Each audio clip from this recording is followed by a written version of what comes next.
All right, let's see if that works, huh? Good morning, good morning.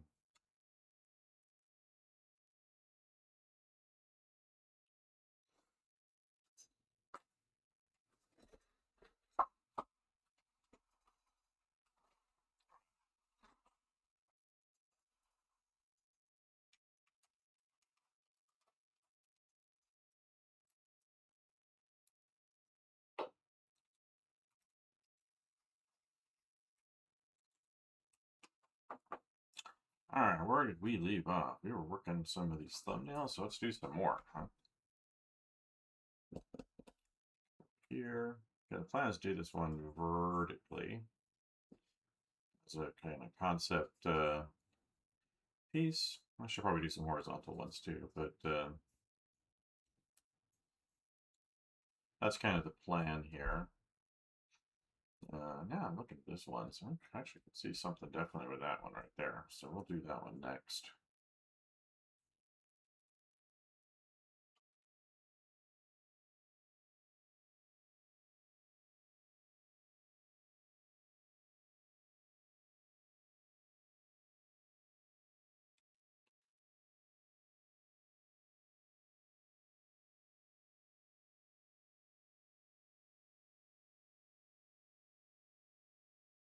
Uh,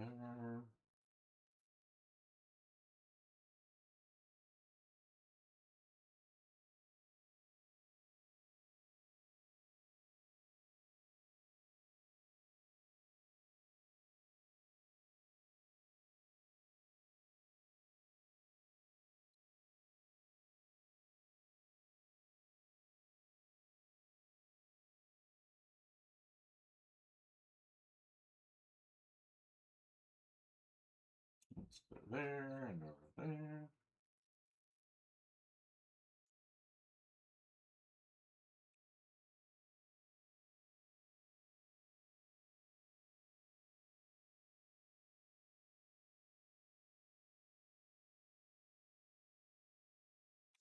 So those would be the black areas. We've got the grays pretty big on here, and then some white. Go with that.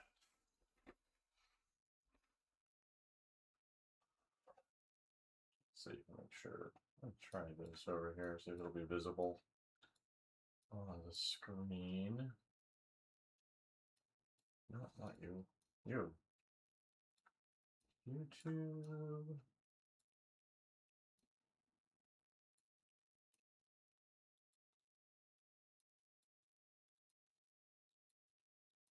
Yeah, looks okay. All right, great. Hopefully this stuff will work properly today.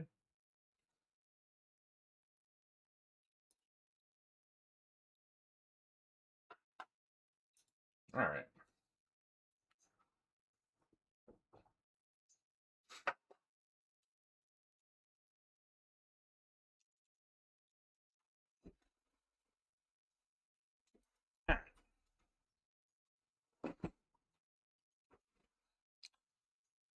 So we got our beacon, our guy, the nest, and the stuff going on here. So I'm trying to think.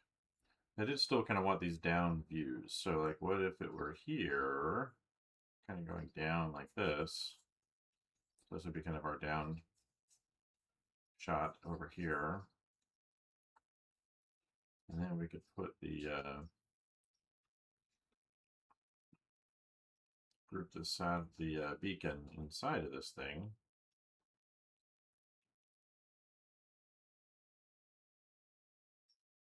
However we design that. I should probably take some time to design the beacon too, but put it over here, and then maybe it kind of comes up and it's broken.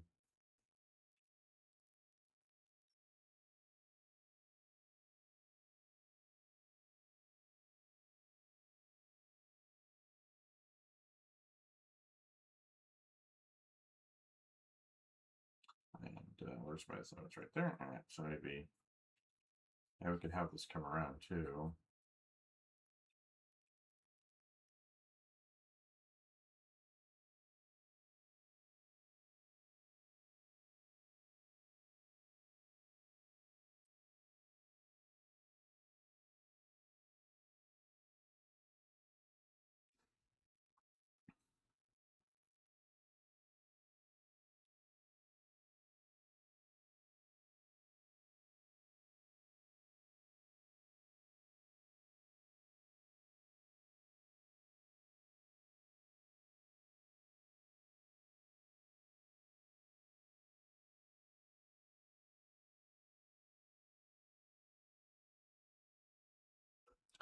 So that's what we're going to do. Some of these thumbnails this morning.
Let's see.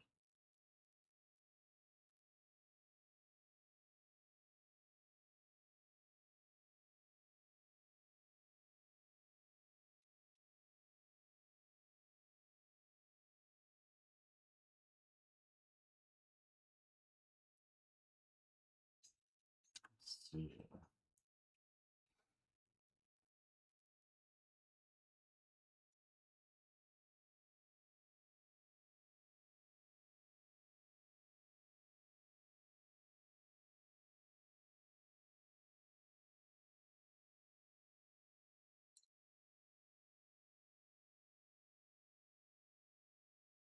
Good morning.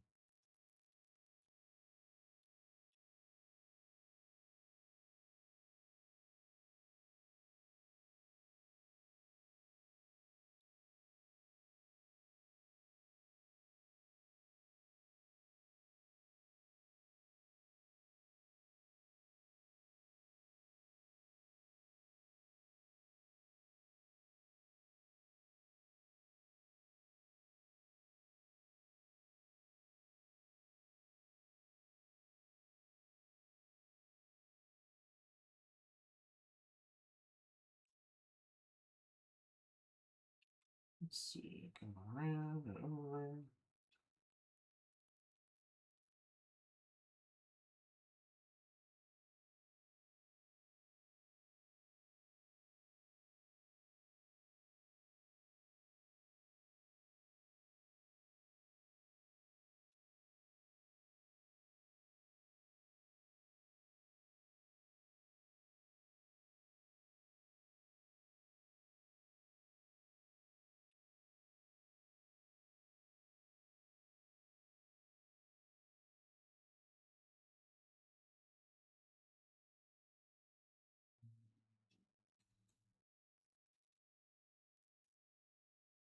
Good morning.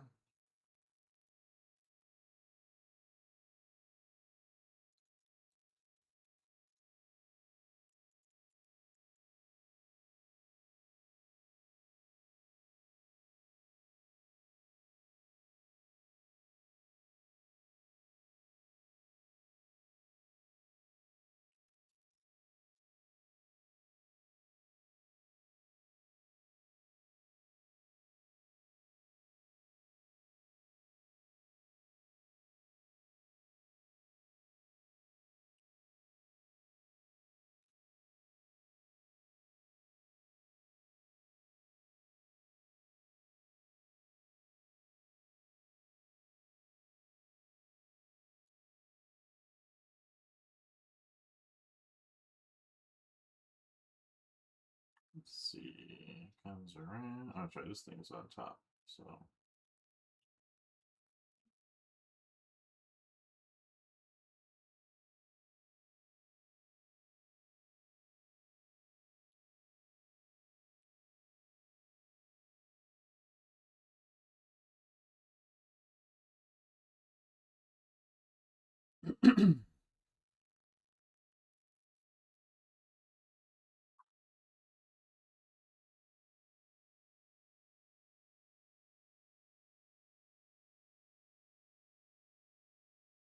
go.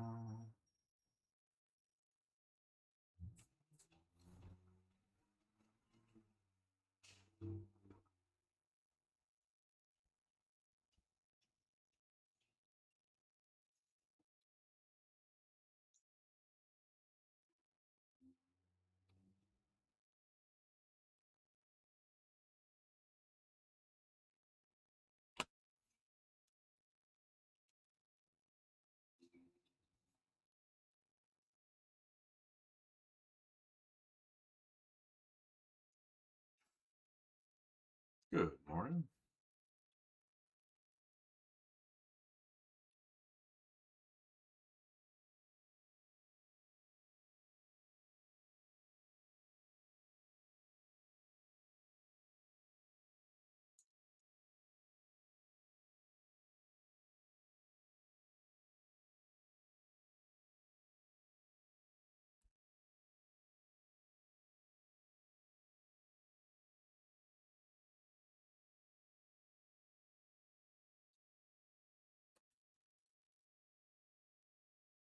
Let's see. Where'd that go? Over there. All right.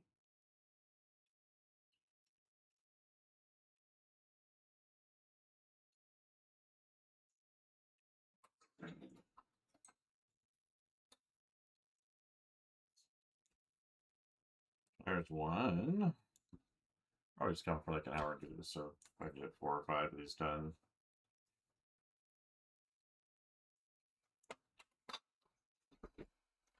Let's see.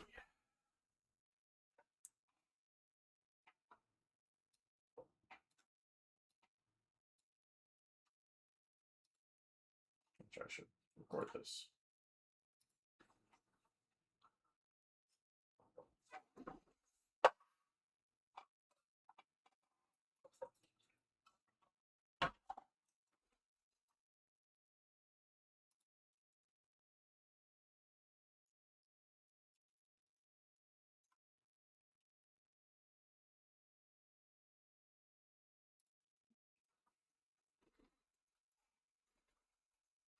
All right, let's do another one.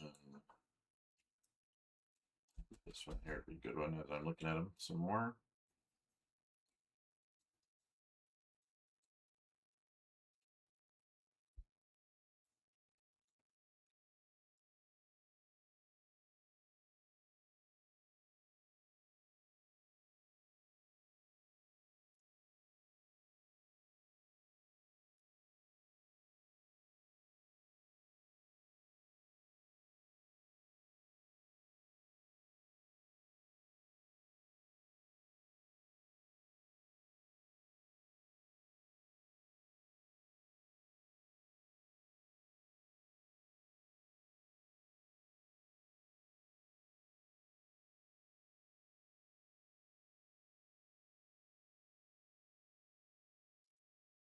There we go. That feels good.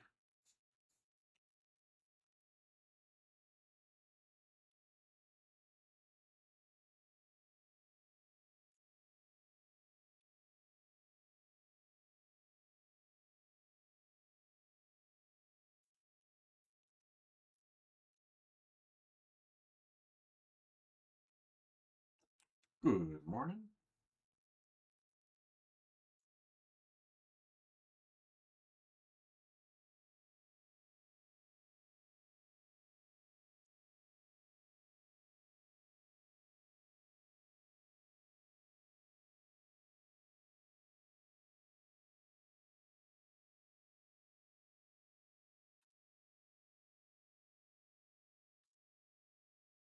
That needs to come over a little bit. It's a more complicated notan arrangement here. Doesn't have to be perfect, but it is to group keep these groups up together.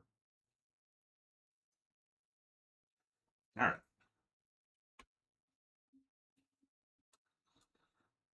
Again, I'm trying to get these kind of down-looking shots. So what if, put our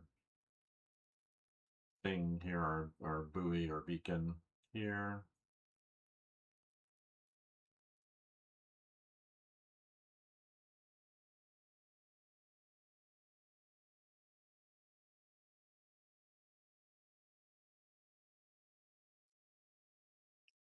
that.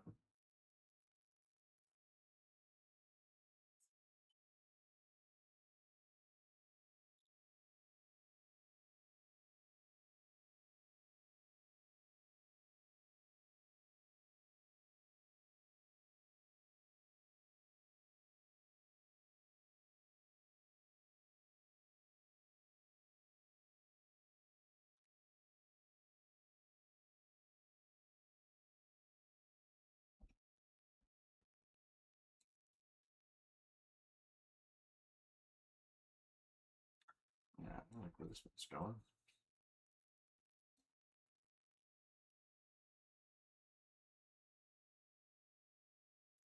Yeah, take it and put in there. But we're gonna have this stuff kind of flowing in.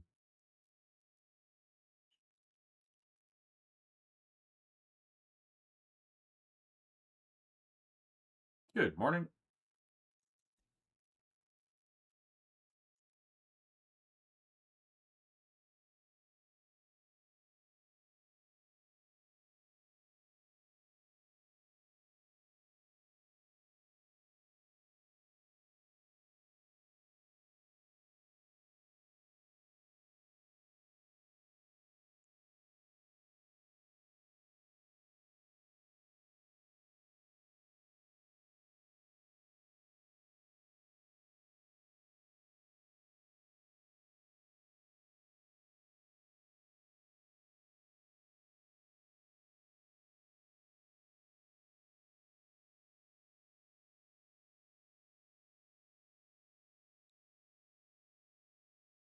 Let's see.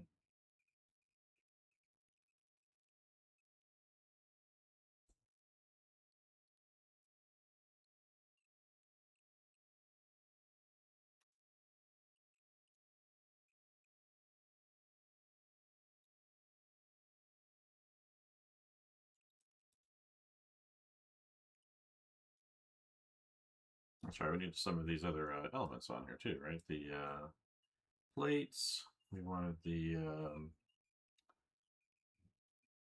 balloon things flattened out on here as well. Don't want to forget about these elements. So I lost them, I think, on a couple on this one over here. So we can stick these back on here. Like maybe these are the balloon things draping off the edge.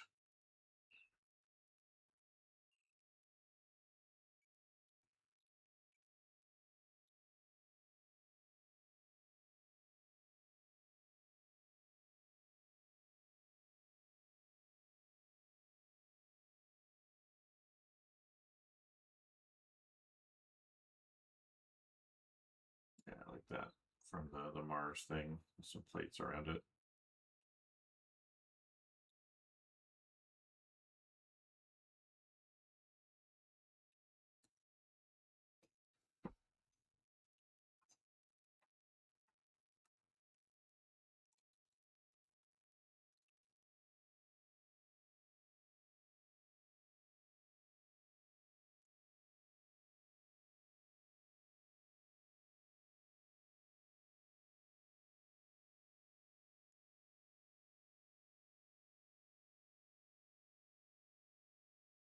Good morning.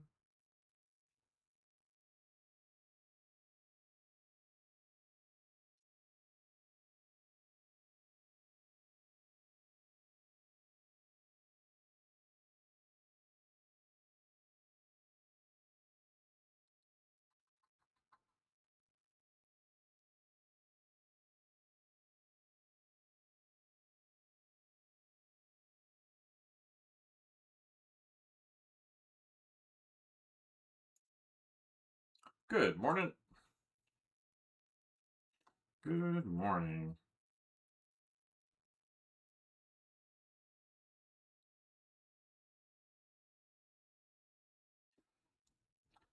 Working on my super secret thumbnail process that I teach my students at the university.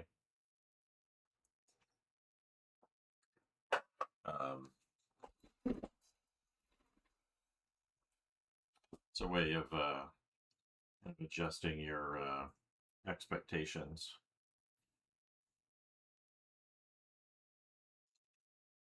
on how things can work. Actually, maybe I'll stick in over here. Let's see.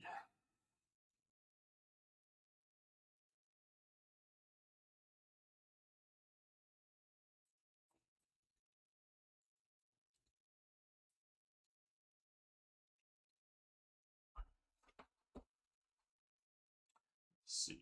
All right.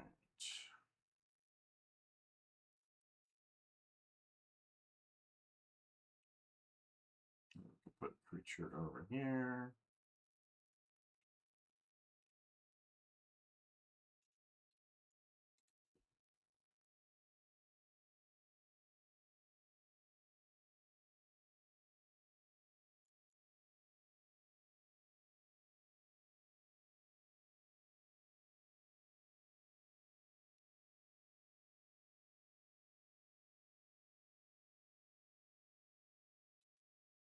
So let's see.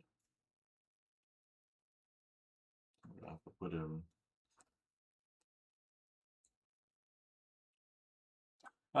Yeah. So I'm trying to do like a down shot mostly. So like here, this one might be more down this way. So it's really kind of a 1-point shot because you're kind of looking down. My nose is about to explode again. Excuse me.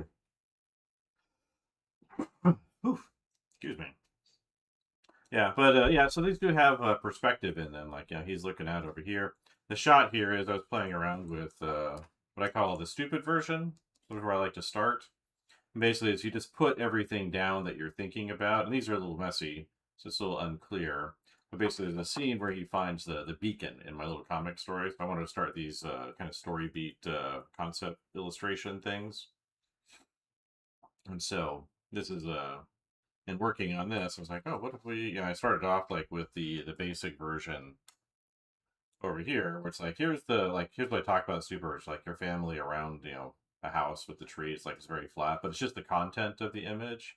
And my original thought was kind of like this one over here, where he finds the beacon in kind of this hollow, and he doesn't realize there's like a nest of creatures back here that he disturbs. Then some things come in to prevent him from going after them.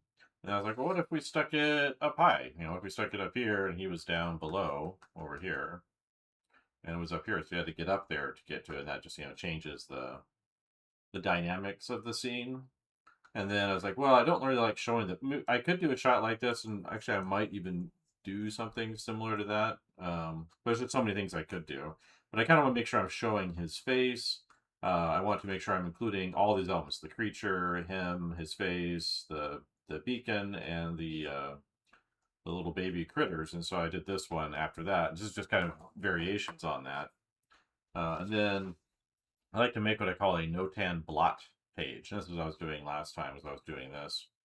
And basically what I do is I stick this. I try to make these based off of whatever emotional expression. This is a 3-value one. You can do just 2, which is black and white. This is black, white, and gray. And I stick a little viewfinder on it, and I extract compositions out of it. In fact, I kind of like that one. Maybe I'll grab that one while we're here. And so I basically do this where I extract little compositions out of it. This would actually be more of a 2-value one. And these kind of form the backbone of my composition. So it forces me to kind of do things differently than I would do by default. And I kind of found with students that when I have them do this, they don't go back to it, which is kind of sad because they kind of just go back to doing standard compositions. But just kind of your generic stuff. But when they do this, they tend to do more what I would call mature compositions, compositions that show a good division of figure ground, of spaces to look through. And then, again, the way I think about it is these abstract thumbnails, that again, I'm looking for an emotive response. But because I've done the stupid version, as I'm moving my little viewfinder around over the scene here, I can kind of start being able to see compositions potentially in there because I've done some visualization ahead of time. and so I can kind of see what the scene is. And then I want to be able to, okay, I group things up different ways depending on what I'm doing, and you can kind of mix and match too. But basically, it could do like foreground, middle ground, background for each of the three shades.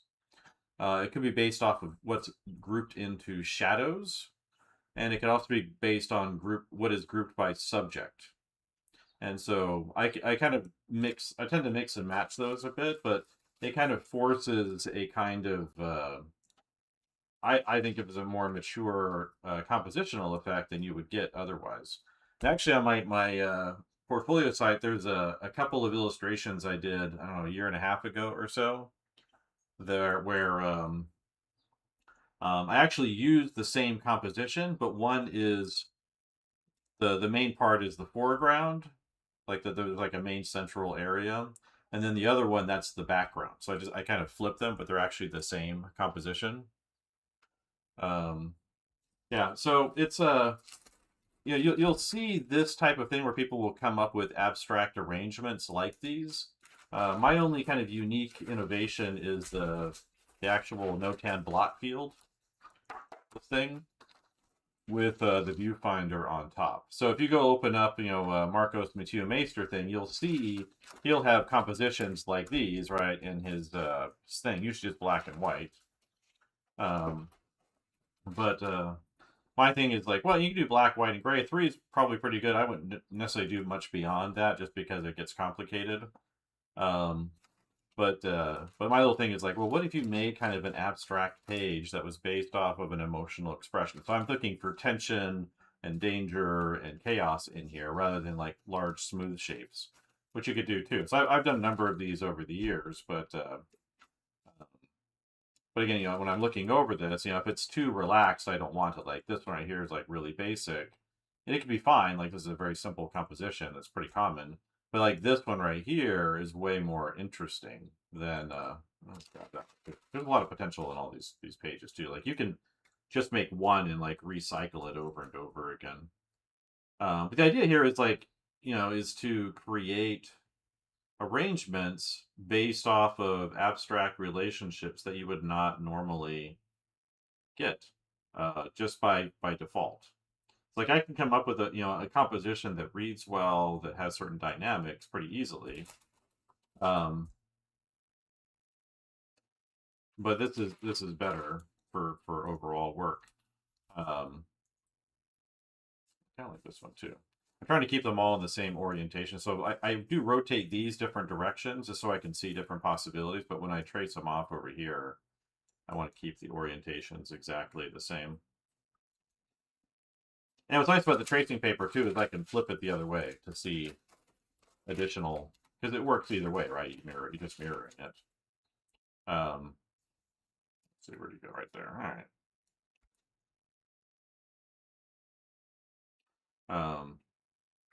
The other thing I can do too is like instead of doing it black and white and gray, I can do it as a if I do use lines going different directions, that just helps me think of it as being less about the shades as the space. Um,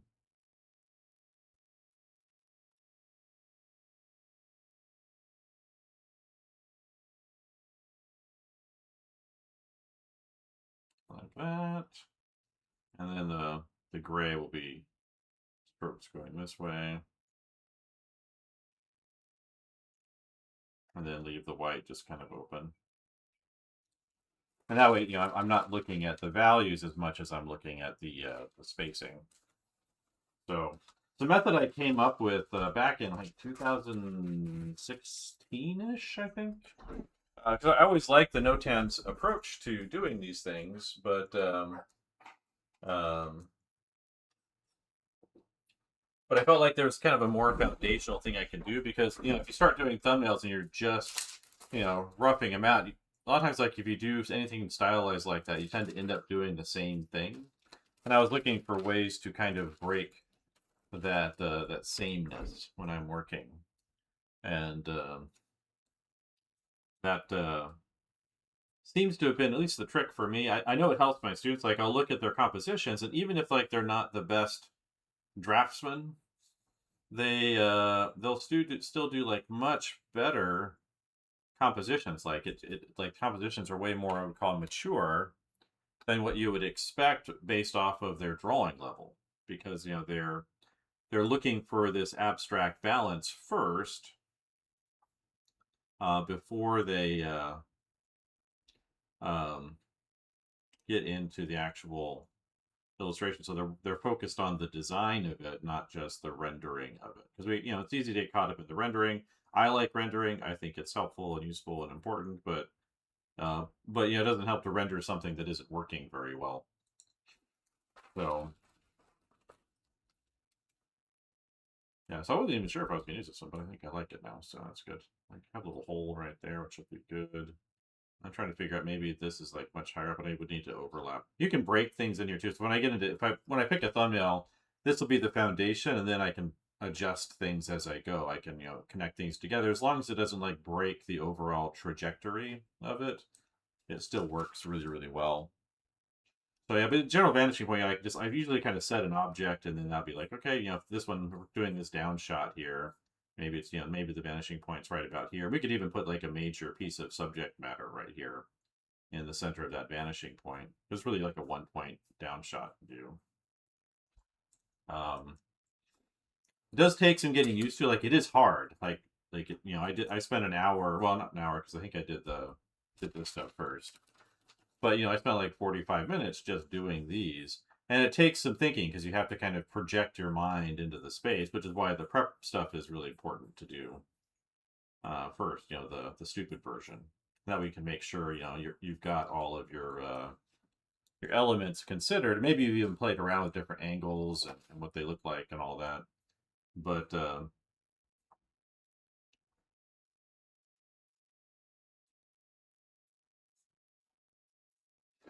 so um, but I like to think it's like a unique little thing that I came up with, and um, so like I might even go with this one here, that little one I like right there. So it's just a 2 value one. So I just come over here and I rough it onto the page.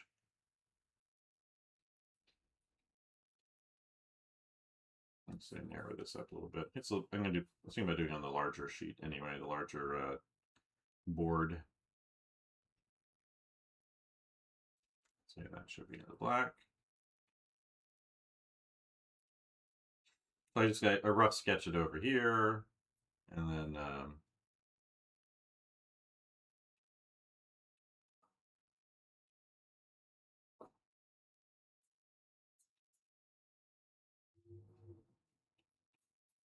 there we go. So that's over here. So now I've got this, and again, one way I can do it is I usually kind of default the black stuff becomes the foreground or the main subject. But like this one, I could I've left it open, so like this could be the opening here, and we could have the background over here. You could see maybe the beacon. He's like standing right here. Maybe this is him, and he's got his hood on. And again, one of my goals is to show his face, but if this could be an example where maybe it's from behind, and he's standing here, maybe a little bit. You might see his hand, so it might peek that out a little bit. Um, and then there's the pack there, and like that. And then this stuff over here would be maybe some of the stuff leading out to that area.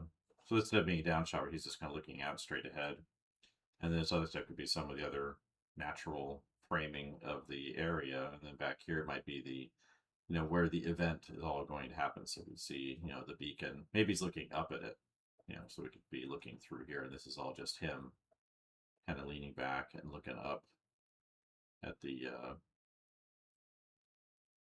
beacon. And we're going to shape the beacon, I think, something like a buoy.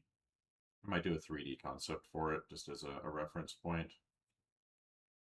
Don't need to, but it could be a good little exercise for me to do. So it'll be stuck up here. And then, this background then becomes that negative space in between. So that's like one way of doing things, is that.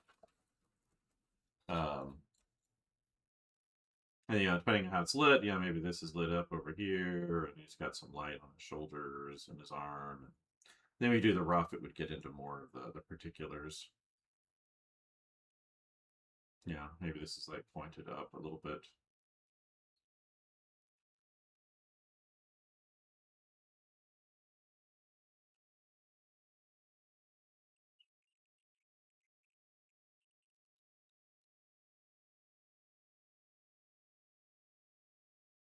So the idea behind here is like, the story, the reason why he's out here is A, the colony's in trouble. B, a beacon went off, and they don't know why, but his job is to go out and find the beacon and find out if he can bring back or send back information that will allow uh, the main colony to kind of come out and figure out if they can collect the actual location of the fallen colony vessel that he's going to eventually run into.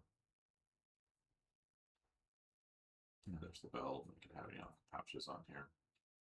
But once you kind of get into it, it takes some effort to do once you kind of get into this method of working, it's very effective, I think, because again, it gives you things that you just wouldn't do by default, and it kind of trains your brain to see, the figure ground relationship potentials around you in your composition. So you're not just like doing static stuff. It's like one of the things I see in a lot of student work is they're kind of emulating this young adult style, that they grew up with, especially, and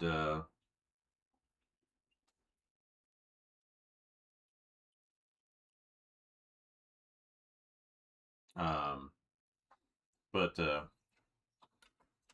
again, it just kind of changes my view of the potential. And you can do this in a very, very strict way to do it.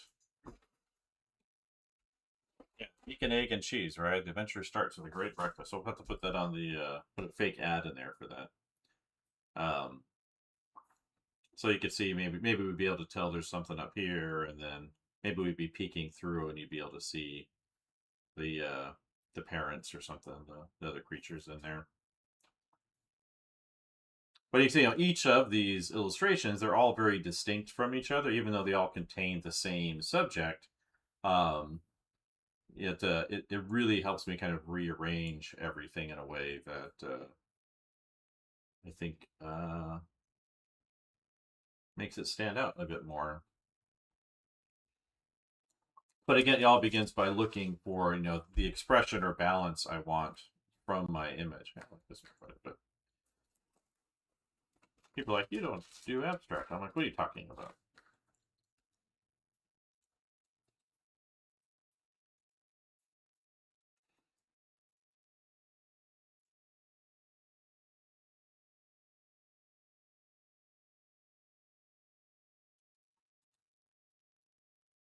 Yeah, I kind of perfected it when I was at SCAD, 2016. Like, just I had students doing it, and then I got fired from them, and then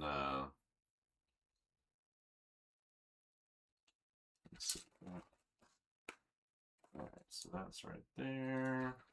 And anyway, but I was in Spain before that happened. At the end of the semester, before I found out, and sitting there, I was just kind of messing with this. I go into the museums or different places during the day. Actually, I got really sick while I was there too. I came down with something, but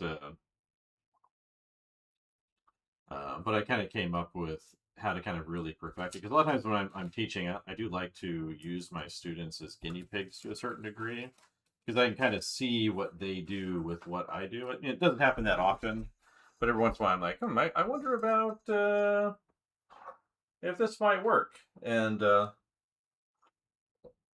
I don't have a perfect view of it yet because I haven't really done it very much, but um, um,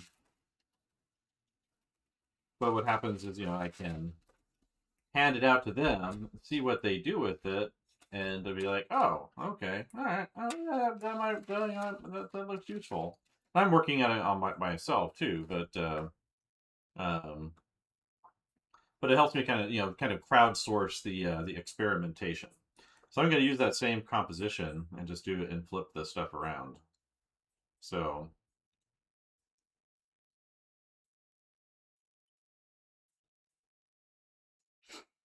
um, same layout here, but I'm going to flip the relationships where the center is more of the foreground, and then um,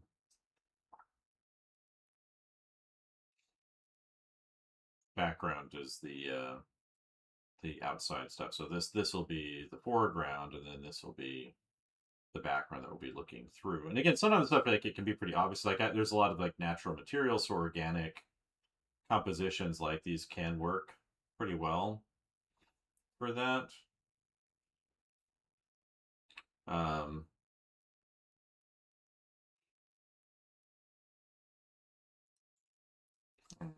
let's get that blocked off over here.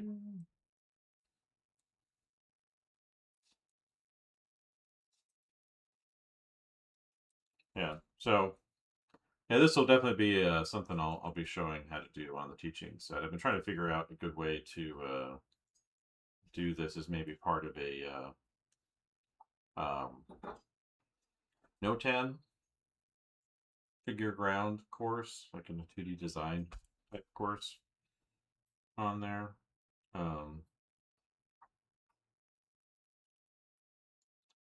so yeah, so for example, this one might be fairly straightforward, right? So in my past ones, I've kind of had this down shot where he's coming up over the edge. So it could be a thing where like the beacon is here and it's got its little tower in the top. It's the buoy, right? So it's like a buoy style thing looking with some other things coming off of it. Um, but again, you can break it a little bit. You just don't want to break the trajectory of the shape. It's like this could round off here, be little things that I'm putting on there. And then kind of have it up here, and then parts have been broken and it's dented, and then maybe over here, there's the guy coming around the edge, and he's pulling himself up, and over here we see little babies, um, and he's just trying to like get up to this beacon so he can access the data that's going off on it. Um, but again, it's using the exact same abstract composition, and we're doing the foreground background the figure ground relationship here, and we're just flipping that. It's been sitting there for 80 years, so there's like a bunch of plants and vines growing into it too, so it's more than just physical object there. But then you can maybe see his legs kind of coming down over here as he's kind of pulling himself up, coming up to it, and it's shoved into it.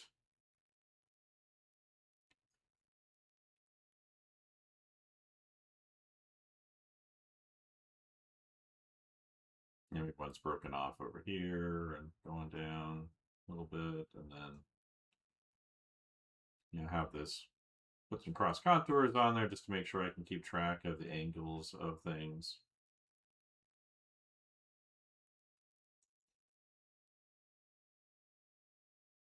We want to put some of these balloons and things on here, because I idea here is like maybe it landed using like that was it Mars Pathfinder, I think, that had the balloons and the panels coming off of it. So maybe those are some of the things kind of grouped into this area that have deflated or laid out behind him. Um, there could be one down on the ground below, so we're looking down, and the ground is like down here, and maybe there's parts kind of laying out on the ground from the original crash, and then plants and things. And maybe back here we see you know Mama Bear coming in with everybody else from below, and little guys over here hanging out. Maybe another one up here. So kind of kind of grouping things by their subject and their position in space. So it's kind of a interesting little trick that I think anybody can use pretty effectively. But again, it does take practice. If you haven't done it before, you'll probably give yourself a little bit of a headache doing it. Like it took a little bit of warm up to get back into these. I haven't done these in a while.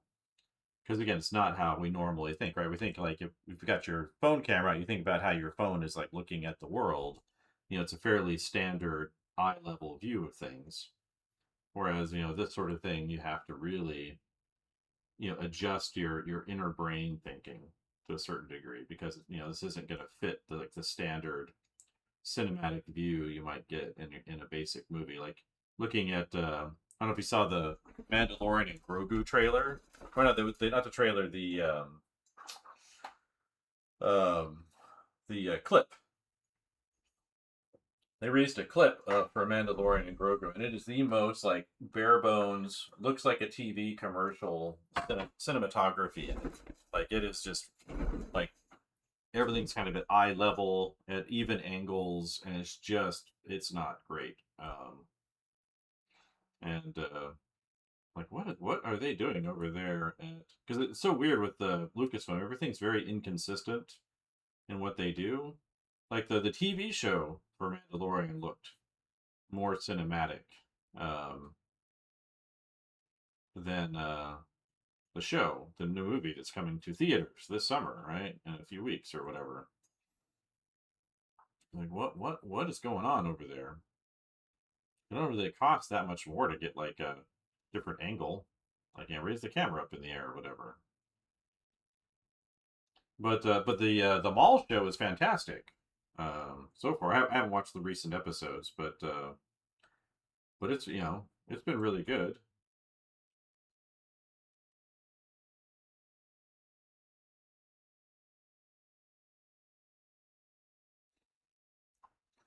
Yeah, so he'll be back here. And again, these are thumbnails, so that is like I'm just kind of grouping stuff up, and then I would pick, the one I really want to do after I've done, a pretty good number of these, and then expand it, so it's like, say this big, how big is this sheet of paper or something like that, and that would be the rough, and then, between here and there, I definitely want to get my reference assembled for the illustration, and I'm kind of putting myself through the whole process here. I do want to build like a little maquette of the scene.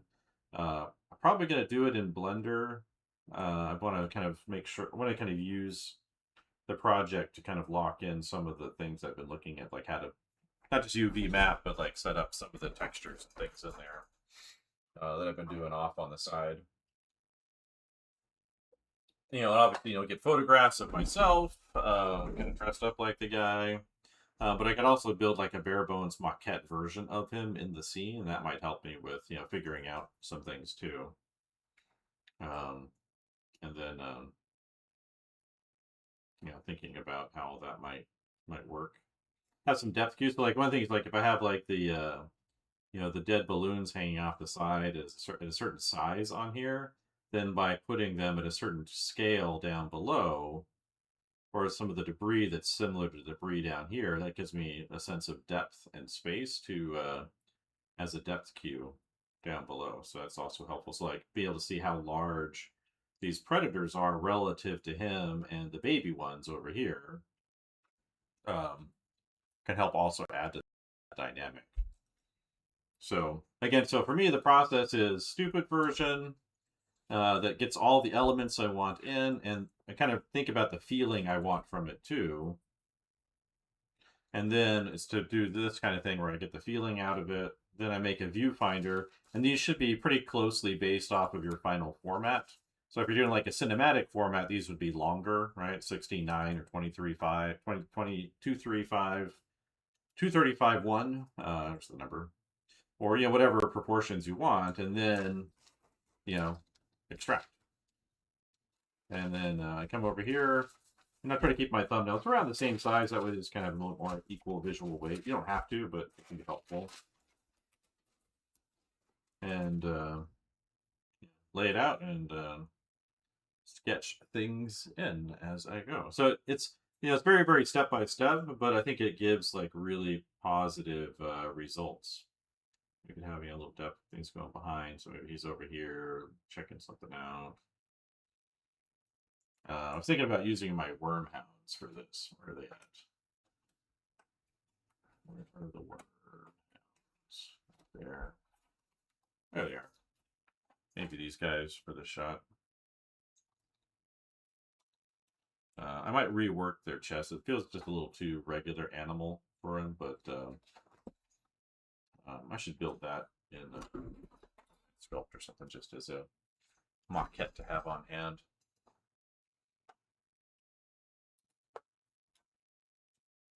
But yeah, that's kind of what I'm thinking with this.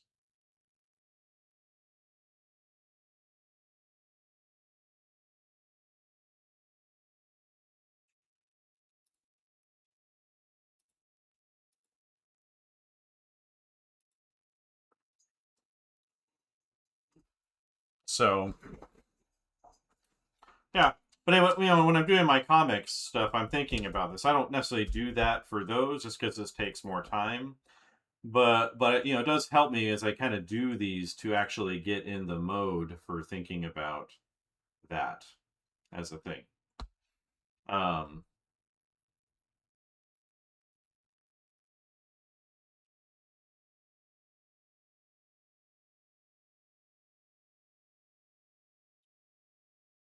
so darken this down just to unify it a little bit more.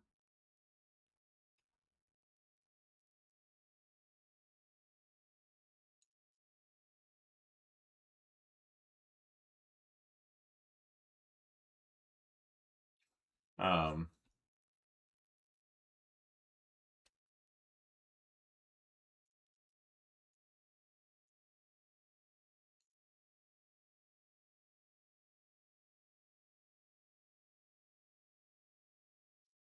so yeah, let's freeze up over here. Not you, you. All right, yeah, it should be okay.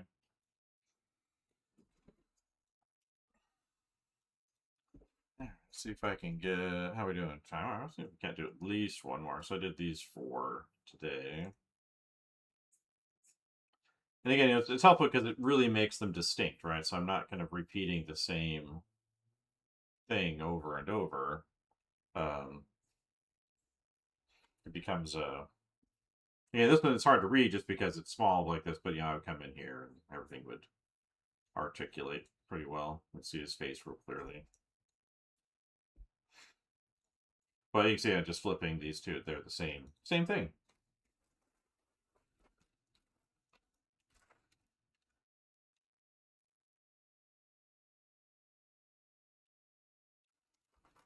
Let's see.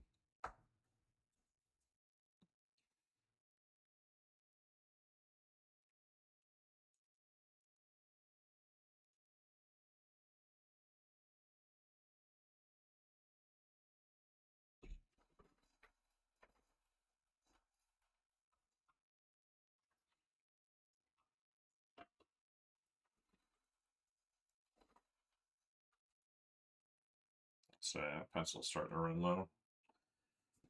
Um, let's see.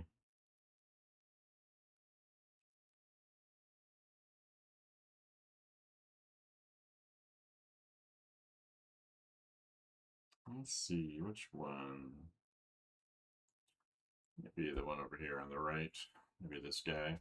I haven't done that one yet, I think. Doesn't look like it.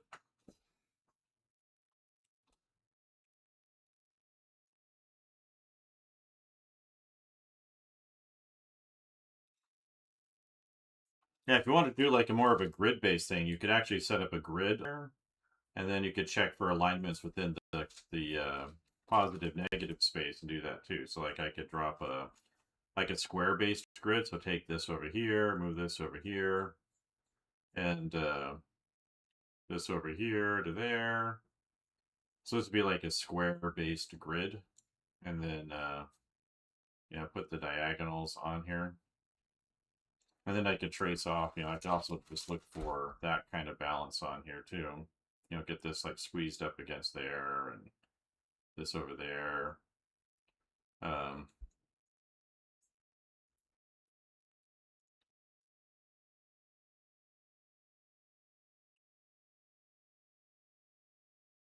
so I could, I could also use that to kind of help with like geometric balance within the space if I wanted to try that too.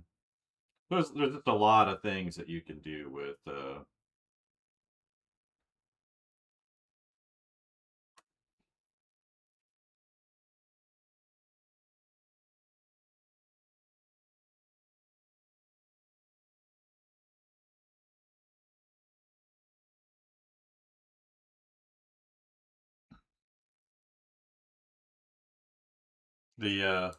notan blot thing. um, yeah, just to sell these, right? I could put these up on eBay and just sell my abstract arrangements.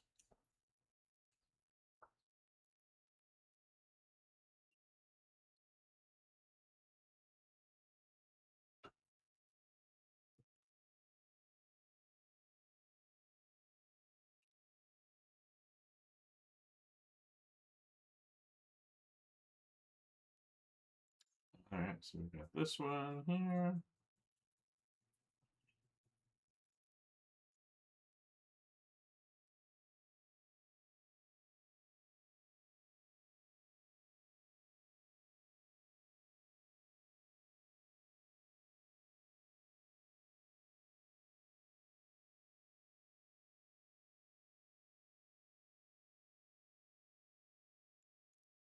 Yeah, Find Your Soul Surfer. It's an add-on, right? I have been working on my teaching site, so trying to finish off that 5th course that has to do with isometric composition. So taking the isometric diorama. Um,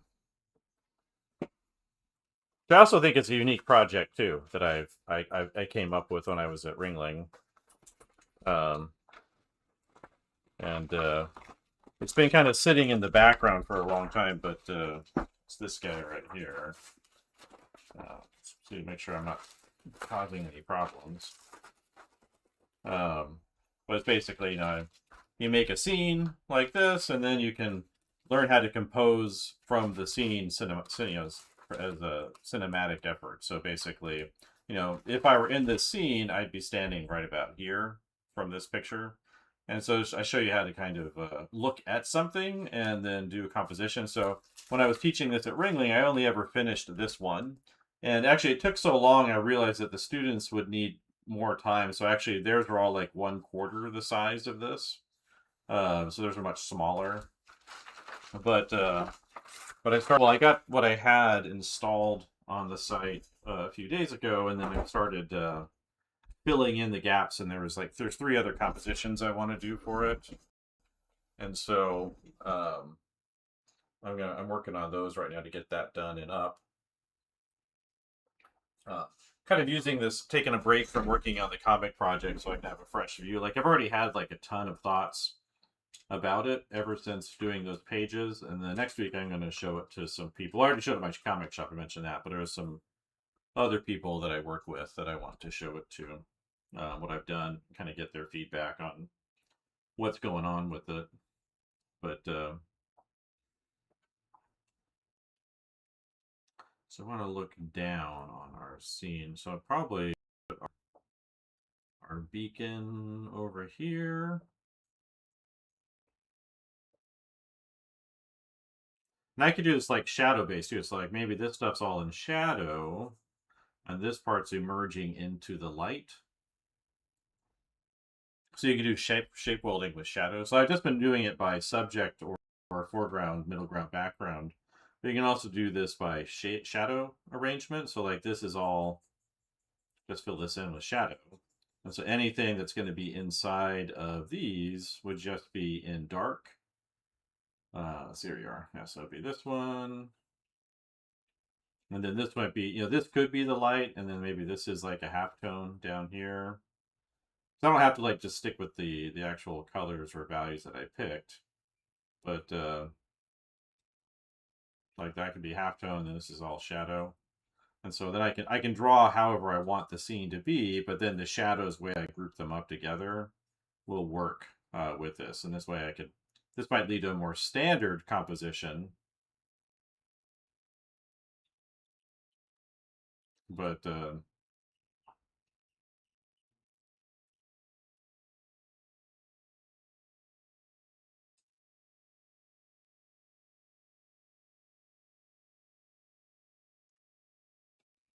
um, so again, so it's another way of doing this, and you can combine it too to a certain degree, but it just kind of helps you think about things in these different groupings. So we could have the beacon going off over here, and we've got all the plants and stuff coming in, and over here maybe it's the little babies. Yeah, and so you can have the things that are popping into the halftones or the main light area down here.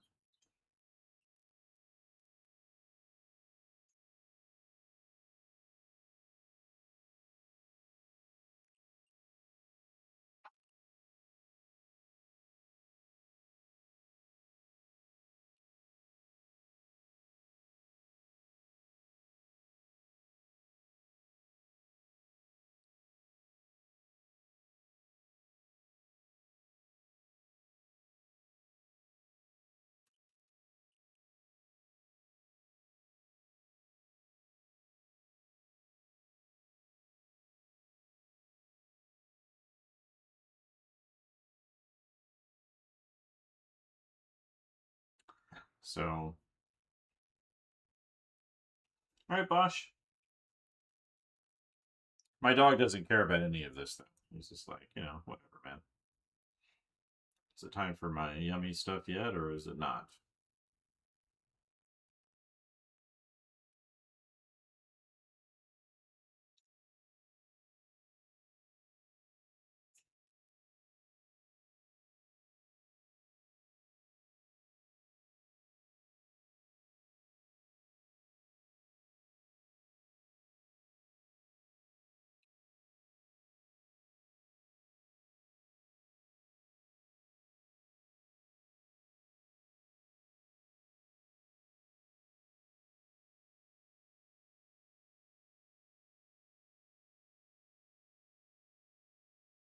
So,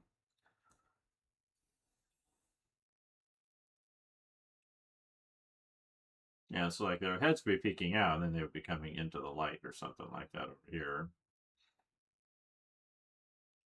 And their bodies would be in the shadows over here.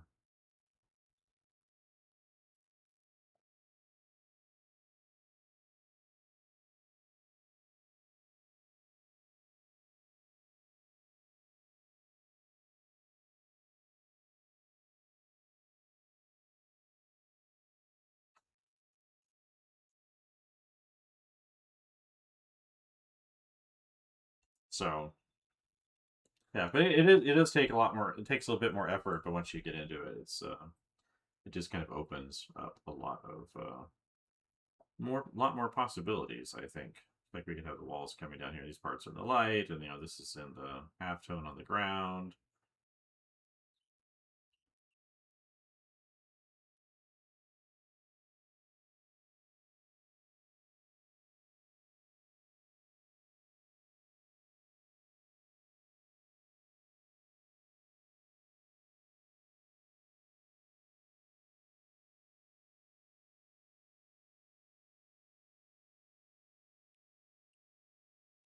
So yeah. Anyway, yeah, if you haven't tried it, it's definitely worth a go. I could have some of these other things over here.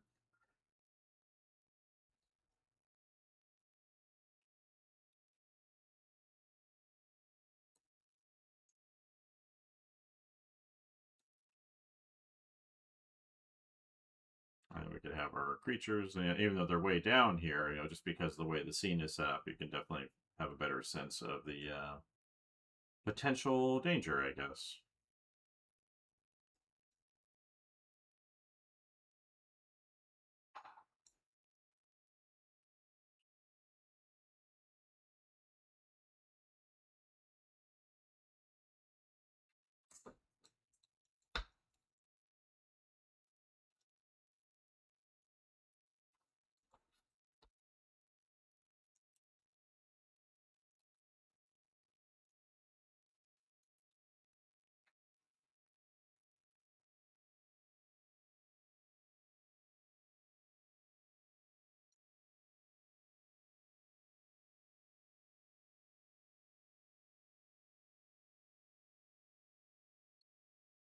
Yeah, so something like that.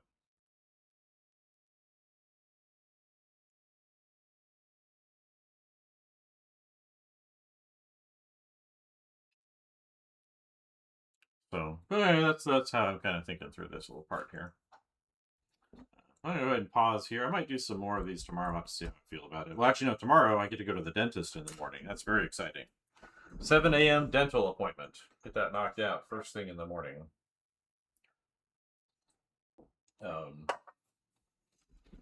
Very excited. Yeah, it definitely can. You might want something simpler to start with. Like if you look at these, like usually it's better to go with like simpler. Oh, there's another one I like. If you haven't done it before, and these are much more tangled up because of what I'm trying to do here. But let's see, grab that one right there. But if I look around on these, like where's like a nice simple one, like right here, like so, like right here, you could see like there's this simple shape right here and the light shape right there. Like it's helpful to start with just black and white, and then create more open space. I don't know if I've got another one in each around here. Yeah, there we go. Yeah, there we go. Here's one. This is from like a class demo. I was using a Sumi brush that we were talking about Chinese characters, but the big trick here is paying attention not to the black shapes, but as you're drawing to pay attention to the white shapes. So that way you are thinking figure ground even when you're doing this. If things get to be too repetitive in the negative space, that's actually a problem. But if you think about it, like right here, I could trace this one off, right? And this could be a shot looking down a canyon, right? So it could be a canyon in here. And it could be a desert canyon. You could have Indiana Jones standing up here with his rocket launcher and the Nazis and the French guy marching down here. And that could be a shot. Or, this one over here. You got a very simple thing, or a simple arrangement where maybe this is the edge of a mountain. You're looking out ahead of you. The horizon's up here.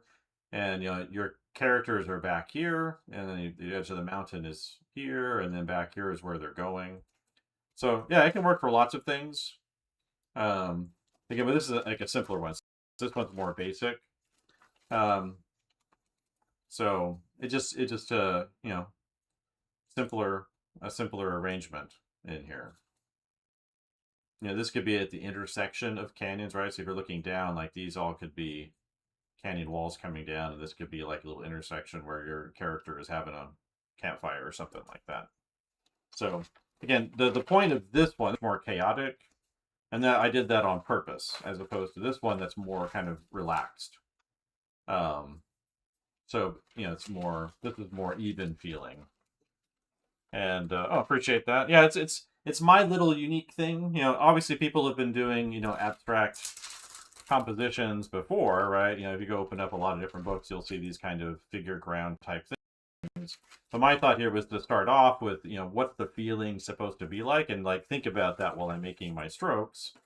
And this is a 2-value one too. So this is just dark and light, and this one is dark, middle tone, and light. So it's 3-value notan. And so yeah, those are kind of additional shots. Yeah, you put it on top of Chinese character, right? You can actually use letter forms. You can use all kinds of things for this. But the idea for me was just kind of break the standard positions that I do by default. And they're fine. They're functional. They work. I can play around with them till they're better. But part of this is like I want to like push the psychology into it right from the beginning. So, but anyway, time for me to go and get on with my day. So we'll talk to you all later.